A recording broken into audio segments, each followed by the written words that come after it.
नमस्कार, मेरा नाम है अंजनी और आप देख रहे हैं गांव देहात। हम लोगों की एक सीरीज है गांव देहात चुनावी चर्चा। उसमें हम मुलाकात करवाते हैं क्षेत्र के जनप्रतिनिधियों से, उनसे जानकारी लेते हैं क्या कुछ उनका जो है मंतव्य है चुनाव को लेके।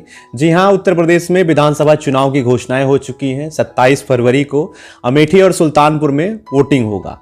तो ऐसे में आज हम चुनावी चर्चा में मौजूद हैं 185 विधानसभा गौरीगंज में। अमेठी जनपद की एक महत्वपूर्ण सीट मानी जाती है गौरीगंज, और यहाँ पर जो है समाजवादी पार्टी से लगातार 2 बार के विधायक राकेश प्रताप सिंह जी हैं। और आज जिनके साथ हम चुनावी चर्चा करेंगे वो हैं कांग्रेस के बड़े जो है वरिष्ठ नेता, लगभग 3 दशक से कांग्रेस की इस गढ़ वाली सीट से जो है राजनीति कर रहे हैं। राजनीति की जो इनकी सीढ़ी है वो आरंभिक स्थिति से अभी तक बरकरार है। हमारे साथ योगेंद्र मिश्रा जी हैं। सबसे पहले तो मिश्रा जी आपका स्वागत है और चुनाव के बारे में जानकारी लेंगे। चुनाव का माहौल है गांव देहात में, इस समय चुनाव चरम पे चल रहा है। ठंडी के बावजूद भी लोग जो है चुनावी चर्चा के माध्यम से माहौल को राजनीतिक तरीके से गर्माहट बनाए हुए हैं। सबसे पहले सर आपका स्वागत है। धन्यवाद।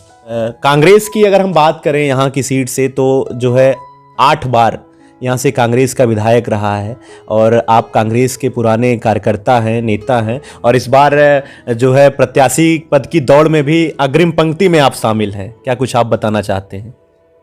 देखिए, ये गौरीगंज विधानसभा क्षेत्र तो वह कांग्रेस का गढ़ रहा है। राष्ट्रपति देवी जी, हमारे स्वतंत्रता संग्राम सेनानी बाबू गिरिराज सिंह जी जैसे लोगों ने यहाँ पर विधानसभा का प्रतिनिधित्व किया है जी। और कांग्रेस का यहाँ पर वर्चस्व इस विधानसभा में रहा है। निश्चित रूप से स्वर्गीय नूर मोहम्मद जी विधायक हो गए थे। दुर्भाग्यवश इस क्षेत्र का भी दुर्भाग्य था, हम कांग्रेस जनों का भी दुर्भाग्य था कि उनके बीच में ही आकस्मिक मृत्यु हो गई थी। और आज भी कांग्रेस यहाँ निश्चित रूप से रनर ही रहती है, या तो जीतती है या दूसरे नंबर पर रहती है। हालांकि बीच में बीएसपी 2 बार यहाँ से जीत चुकी है जी। और जो वर्तमान परिस्थितियाँ हैं, यहाँ पर समाजवादी पार्टी से 2 बार विधायक राकेश प्रताप सिंह जी रहे हैं जी। लेकिन जो वर्तमान परिप्रेक्ष्य है, इस समय जो क्षेत्र का दृश्य है या यहाँ के आवाम की जो आवाज़ है जी, उसमें निश्चित रूप से परिवर्तन का दौर होने वाला है। ये आप भी क्षेत्र में जाते होंगे, गांव में देहात में लोगों से मिलते होंगे, तो ये आपको निश्चित रूप से परिलक्षित होता होगा जी। अभी आपने कहा कि जो है कुछ परिवर्तन की आशाएं नज़र आ रही हैं। एक सबसे बड़ी बात जो है, यूपी की राजनीति में जाति बहुत बड़ा फैक्टर है। तो यहाँ पे 18 बार में 16 बार जो विधायक रहा है वो राजपूत ही रहा है। अभी आपने बताया कि एक बार जो है मुस्लिम कैंडिडेट को भी यहाँ से जीत मिली थी। उसके बाद बसपा के का भी खाता एक बार यहाँ से खुला है 2 बार। तो चंद्र प्रकाश मटियारी ब्राह्मण थे और यहाँ का जो वोटर है वो सबसे ज़्यादा मुस्लिम है, उसके बाद से ब्राह्मण है। तो उसके बावजूद भी ब्राह्मणों का प्रतिनिधित्व एक ही बार रहा है। आप स्वयं ब्राह्मण हैं। देखिए, जाति पात की बात तो नहीं है। आज के 10 साल पीछे, अगर 15 साल पीछे आप चले जाइए तो कभी जाति के आधार पर यहाँ वोट नहीं पड़ता था जी। राष्ट्रपति देवी जी चुनाव जीता करती थी, उनको हर जाति और धर्म के लोग उनको वोट करते थे। नूर मोहम्मद जी भी जीते, उनको भी सभी वर्ग के लोगों ने वोट किया। मोहम्मद नईम जी चुनाव लड़े, पहला चुनाव 500 वोटों से हारे हैं, उसमें भी सारे जाति के लोगों का समावेश था। तब 40,000 50,000 वोट मिलता है। तो जातिगत कोई बात नहीं है यहाँ पर। लेकिन निश्चित रूप से जिस प्रकार से प्रदेश में माहौल बना है, अन्य दल जो जाति पर राजनीति करते हैं वो इसको बांटने का काम करते हैं। जहाँ तक कांग्रेस की बात है, अभी प्रियंका जी ने जो भी इशूज उठाए, चाहे दलितों से संबंधित हों, महिलाओं से संबंधित हों, नौजवानों से संबंधित, उसमें कहीं जाति की वो नहीं थी। उन्होंने लड़ाई जो लड़ने का संकल्प लिया, लड़ाई लड़ रही हैं विगत 2.5-3 वर्षों से, जब से उत्तर प्रदेश की प्रभारी बनी हैं। उसमें कभी जाति के आधार पर उन्होंने लड़ाई नहीं लड़ी। उन्होंने गरीबों, दलितों, किसानों, नौजवानों, महिलाओं की लड़ाई लड़ी है। तो यहाँ पर कांग्रेस के लोग, यहाँ की जनता जो है वो कभी जाति की बात नहीं करती है। सारे जाति और धर्म का वोट कांग्रेस को मिलता है, क्योंकि जाति और धर्म की राजनीति कांग्रेस कभी नहीं करती। आप जो है कांग्रेस के पुराने सिपाही माने जाते हैं। लगभग 80 के दशक के बाद से आपने राजनीति यहाँ से शुरू की और कई चुनाव आपने जो है आपके सानिध्य में बड़े नेता जो कांग्रेस के हैं वो लड़े। 3-4 चुनाव लगभग राहुल गांधी जी भी आपकी अध्यक्षता में जो है उन्हें लड़े हैं। और उसके बाद अब आप पुरानी राजनीति वर्तमान में कांग्रेस की स्थितियों के बारे में क्या कुछ बताना चाहते हैं? देखिए, कांग्रेस एक ऐसी विचारधारा है जो मरने वाली नहीं है। नेता तो तमाम उनके साथ आते हैं, चले जाते हैं, जो स्वार्थी तत्व होते हैं, लेकिन जो कांग्रेस की विचारधारा है जिससे भारत देश बना है, आगे बढ़ा है और आज़ादी पाई है, वो विचारधारा ख़त्म होने वाली नहीं है। हो सकता है चंद झूठी बातों में आ जाए, कभी कोई लालच में आ जाए, प्रलोभन में आ जाए, या दीवा सपना दिखा करके आ जाए, साथा सत्ता पा जाएं, लेकिन जो ये भारत देश एक फुलवारी है जिसमें सभी जातियों, सभी धर्मों का, इसकी भौगोलिक स्थिति भी तमाम प्रकार से विभिन्न प्रकार की है। इस देश को एकता के सूत्र में बांधने और इसको आगे बढ़ाने का काम केवल गांधी जी की विचारधारा और कांग्रेस की विचारधारा ही ले पाएगी, ये बढ़ेगा। वर्तमान में जो है कांग्रेस का जो गढ़ अमेठी में जो है विधायक कोई नहीं है। अब यहाँ सपा से भी जो है सब 185 आपके गौरीगंज से सपा का विधायक है, अन्य जगहों से भी भारतीय जनता पार्टी के विधायक हैं। तो आपको क्या लगता है कि इस बार जो है कांग्रेस का सूर्योदय होगा कि नहीं होगा? निश्चित रूप से इस बार जो प्रियंका जी ने मेहनत की है और कार्यकर्ताओं में भी नया उत्साह आया है। राहुल जी की हार के बाद थोड़ा सा मायूस हुए थे कार्यकर्ता, लेकिन प्रियंका जी ने फिर से नई ऊर्जा, नई शक्ति दी है। तमाम नौजवान संगठन से जुड़े हैं। तो आज की स्थिति में अमेठी लोकसभा क्षेत्र की सारी सीटें, हर जगह कार्यकर्ता मौजूद हैं और बहुत मजबूती के साथ चुनाव लड़ा जाएगा। और भारतीय जनता पार्टी के तो जो भी यहाँ से जीते थे, 4 लोग जीते थे भारतीय जनता पार्टी के अमेठी लोकसभा में, आज हो सकता है कि चारों का टिकट ये परिवर्तित कर दें, इतने घबराए हुए हैं।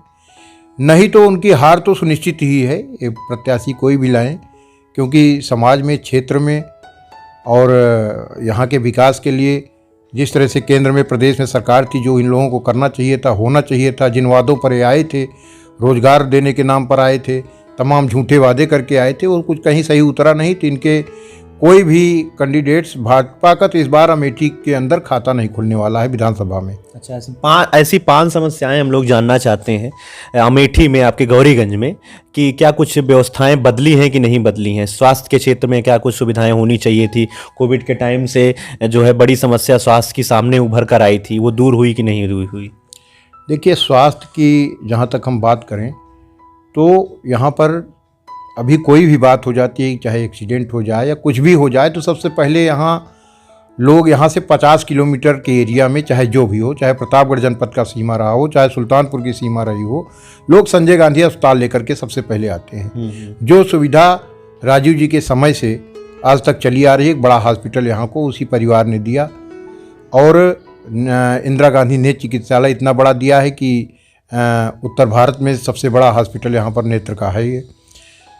उसके बावजूद यहाँ पर 200 बेड का जो अस्पताल दिया, राहुल पुराने कांग्रेस के समय की ही चीज़ें वर्तमान राहुल जी ने ही दिया था तिलोई के अंदर, जो 80% उसी समय बन के तैयार हो गया था। बाकी फीता काटने का काम कोई भी कर ले। यहाँ का जिला का अस्पताल भी जो था, उसके लिए बिजली की अलग से व्यवस्था राहुल जी की निधि से हुई थी। और तमाम ऐसे स्वास्थ्य से संबंधित यहाँ पर राजीव गांधी सचल स्वास्थ्य सेवा की बसें चलती थीं। एक वक्त था गांव-गांव में जहाँ से लोग सुविधाजनक पूर्वक नहीं पहुँच पाते थे। तो स्वास्थ्य के बारे में तो उस समय ही बहुत कुछ काम यहाँ पर हुआ है। तमाम कैंप, हजारों कैंप नेत्र के यहाँ लगाए गए हैं राजीव गांधी चैरिटेबल ट्रस्ट के माध्यम से। तो स्वास्थ्य के क्षेत्र में तो कांग्रेस के समय में ही और गांधी परिवार ने जितना ज़्यादा अमेठी में काम किया, किसी ने नहीं किया है। तो स्वास्थ्य में सुविधाओं में जो है, जो पुराने कांग्रेस की समय की सुविधाएं थी वही बरकरार हैं। नई सरकार या भारतीय जनता पार्टी की तरफ से कुछ इम्प्रूवमेंट नज़र नहीं आ रहा है। देखिए, कोविड के समय में सारी चीज़ें सामने आ गई थी। जिला अस्पताल यहाँ उन्होंने बना ज़रूर दिया है, नई बिल्डिंग बना दी है, लेकिन बिल्डिंग बन जाने से कुछ नहीं होता है। वहाँ पर डॉक्टर की उपलब्धता होनी चाहिए। ऑक्सीजन नहीं था, किस तरीके से हम लोगों ने जाकर के देखा। राहुल जी ने यहाँ पर अलग से ऑक्सीजन सिलेंडर भिजवाए, ऑक्सीमीटर हम लोगों को जगह जगह उपलब्ध कराए। इसके बाद तमाम और सुविधाएं हम लोगों ने कोविड काल में, हमारे कांग्रेस के लोगों ने संगठन के लोगों ने गांव-गांव जहां भी जो हो सका उपलब्ध कराए। तो अगर बहुत अच्छी सुविधाएं थी स्वास्थ्य की यहाँ पर इनके टाइम पे, तो शायद ये परिस्थितियाँ यहाँ ना बनती जिस तरह से त्राई मची हुई थी कोविड के समय में। जी, अब हम लोग शिक्षा के बारे में बात करेंगे। आपको अमेठी में क्या कुछ शिक्षा के क्षेत्र में बड़ी उपलब्धियां नज़र आती हैं, अगर और जो पुरानी चीज़ें हैं उसमें क्या कुछ इम्प्रूवमेंट हुआ है? देखिए, इम्प्रूवमेंट तो नहीं हुआ, बल्कि उसको बंद करने का काम इस सरकार ने, केंद्र सरकार ने, प्रदेश सरकार ने किया। जैसे राहुल जी ने यहाँ पर IIIT का कैंपस था, उसको बंद किया स्मृति ईरानी जी ने। जी। इसके अलावा इंदिरा गांधी विमान उड़ान अकादमी में पूरा यूनिवर्सिटी और कॉलेज बन रहा था, बिल्डिंग बन के खड़ी हुई है। उसकी 3 बार इन लोगों ने फीता काटने और उद्घाटन करने की बात करी, लेकिन वो भी आगे नहीं बढ़ा। जस का तस जैसे राहुल जी ने करके छोड़ा था वहीं पर रह गया। आपको इतना बड़ा राजीव गांधी पेट्रोलियम इंस्टीट्यूट दिखाई दे रहा है, ये राहुल जी की देन थी। 95% बन के तैयार था, केवल उसका इनके 3 मंत्री आकर के 2,500 हज़ार का उसमें पत्थर लगाने का काम किए, उसके अलावा कुछ नहीं किए। कोई नया इंस्टीट्यूट अमेठी को नहीं मिला। केंद्र सरकार और प्रदेश सरकार द्वारा कुछ भी एक भी नया नहीं मिला है। राजीव जी के समय में यहाँ पर कोई ब्लॉक नहीं था जहाँ राजकीय बालिका इंटर कॉलेज या बालिका हाई स्कूल न रहा हो, उस समय की देन है। ITI सरकारी हर जगह जो आपको दिख रही है, हर तहसील या विधानसभा में, वो उस समय की देन है। जो भी संस्थान आपको दिख रहे हैं, कोई नया सरकारी संस्थान यहाँ पर इन सरकारों के द्वारा स्थापित नहीं हुआ है। अच्छा, गौरीगंज में 3.5 लाख के करीब वोटर हैं जो तय करेंगे कि अगला विधायक कौन होगा। तो आपको क्या लगता है कि कांग्रेस पार्टी को कुछ फ़ायदा इस चुनाव में मिलेगा कि नहीं मिलेगा? देखिए, निश्चित रूप से मिलेगा। कांग्रेस पार्टी का प्रत्याशी चाहे जो भी हो, इस बार ऐसा माना जा रहा है कि प्रत्याशी की दौड़ में आप भी शामिल हैं। नहीं, दौड़ में तो पार्टी में कोई भी काम करता है, चाहे छोटा कार्यकर्ता हो, बड़ा कार्यकर्ता हो, सबकी इच्छा होती है कि हम किसी न किसी पद पे जाएं, किसी न किसी माध्यम से जनता की सेवा करें, कोई ना कोई ऐसा प्लेटफार्म हो। तो हम भी उसके लिए इच्छुक हैं, हमने भी आवेदन कर रखा है। लेकिन सबके बावजूद भी प्रत्याशी कोई भी होगा, कांग्रेस इस बार यहाँ जीतेगी, क्योंकि जो वर्तमान विधायक है समाजवादी पार्टी का राकेश प्रताप सिंह, उसने और उसके परिवार ने इन 10 सालों में केवल क्षेत्र की जनता को लूटने का काम किया। विकास की जो भी निधियां आई हैं उसमें 80% उसके परिवार के लोगों ने उसमें खाया, क्योंकि जिला पंचायत अध्यक्ष भी उन्हीं का आदमी था, नगर पालिका भी उन्हीं का है। तो एक सड़क बनती थी और 3 मदों से उसका पैसा खारिज होता था। जनता इसको खूब जान चुकी है। अभी आपने सड़कों की बात कही, तो कुछ सड़कों के मुद्दे को लेके उन्होंने जो है अपनी विधायक का जो एक कार्यकाल है उसके पहले इस्तीफा दे दिया था। विधानसभा के बाहर उन्होंने अनशन भी किया था। तो क्या कुछ वो वाला मुद्दा रहा है? उस तरीके से लोग ये भी कह रहे थे कि ये सब सिर्फ एक मतलब जनता के बीच में काम ना कर पाने का सरकार के ऊपर आरोप था। ऐसा उन्होंने लगा रहे थे कि सरकार काम नहीं करने दे रही है, हमारी सड़कों को बनवाने के लिए निधि का पैसा नहीं आवंटित करने दे रही है। देखिए, वो गलत बात करते हैं, वो सब ड्रामेबाजी है। चुनाव सा निकट है, इसमें इस्तीफा देना एक नाटक है, इसको जनता समझ रही है। जहाँ तक रही सड़क की बात, तो इसी ब्लॉक में आप दूर की बात जाने दीजिए, पहले वो अपने घर की सड़कों की बात करें। यहीं पर भटगुआं से चिलबिली तक की सड़क की क्या दशा है, मणिपुर से पंडरी तक की क्या दशा है। सैकड़ों सड़कें ऐसी हैं जिसको लोग रास्ता बदल करके कच्चे रोड से जाते हैं, कच्ची सड़कों से जाते हैं। मेन सड़क पूरी तरीके से हर जगह ध्वस्त हैं, टूटी हुई हैं, जिस पर लेपन का काम, उसको बनाने का काम इन्हीं के ठेकेदारों द्वारा होता था, इन्हीं के लोगों द्वारा होता था। तो ये झूठी आरोप लगाना एक केवल ड्रामा था। चुनाव नज़दीक देख करके अगर काम करने की सच्ची मनोभावना होती तो वो अपने विधायक निधि से या तमाम स्रोत हैं उसके माध्यम से पहले यहाँ की जो छोटी छोटी गाँवों को जोड़ने वाली सड़कें हैं उसको दुरुस्त करा देते। ऐसा उन्होंने कोई काम नहीं किया। आप अभी निकल जाएं, यहाँ 20 सड़कों का नाम मैं गिना सकता हूँ जो पूरी तरह ध्वस्त हैं, जो कहीं से भी उसमें आप उस पर जा नहीं सकते हैं। तो मतलब कुल मिला के 5 वर्षों में विधायक के माध्यम से 10 वर्षों में ये कुछ समस्याएं प्रमुख रूप से बनी थी और बनी हुई हैं। समस्याएं सब बनी हुई हैं, जनता की आंखों के सामने है। अब चुनाव नज़दीक है, तमाम लोग सेवा भाव से दौड़ने लगेंगे, तमाम लोग साड़ी बांटने लगेंगे। और गांधी परिवार और कांग्रेस पार्टी और हम लोगों ने हमेशा ही, चाहे चुनाव रहा चाहे नहीं रहा, हर साल हम लोगों ने कंबल वितरण का काम किया। और पूरे विधानसभा क्या पूरे लोकसभा क्षेत्र में कोई ये नहीं कह सकता कि अगर आगजनी से वो पीड़ित हुआ है या कोई दैवीय आपदा से पीड़ित हुआ है तो हम लोग उसके पास न पहुँचे हों या राहुल जी की तरफ से उसके पास राहत सामग्री न पहुँची हो। बाकायदे कार्यालय में हमारे यहाँ पूरा व्यवस्था रहती है कि फायर किट हमारे कार्यकर्ता चाहे ग्राम सभा अध्यक्ष हो, नया पंचायत अध्यक्ष हो, जैसे सूचना मिलती है वहाँ पहुँचते हैं। प्रति वर्ष ठंडी में कंबल वितरण का काम करते हैं और वो कंबल भी इस तरीके का रहता है कि लोगों के उपयोग में आए, औपचारिकता नहीं होती है। जैसा कि अभी आपने देखा होगा कि कुछ लोग साड़ी बांट रहे हैं, गांव के लोग चिल्ला रहे हैं, महिलाएं चिल्ला रही हैं कि 20, 25, 50 रुपए की साड़ी के लिए वो पूरा दिन उनको बैठाए रखते हैं। तो इस तरह की राजनीति कांग्रेस ने कभी नहीं किया, दिखावापन कभी नहीं किया। चुनाव कांग्रेस जीतेगी ऐसी आप मनसा रखते हैं? निश्चित रूप से क्षेत्र की जनता ने मन बना लिया है। जो कांग्रेस पार्टी से, जो गांधी परिवार से एक डोर बंधी रही भावना की, वो इस विधानसभा चुनाव में परिलक्षित होगी और हम लोग 5 विधानसभा सीटें निश्चित रूप से इस बार जीत करके देंगे। राहुल जी को, प्रियंका जी को, और जो उनका एक घर रहा है, अभी आए भी थे यहाँ पर, वो कह के भी गए हैं।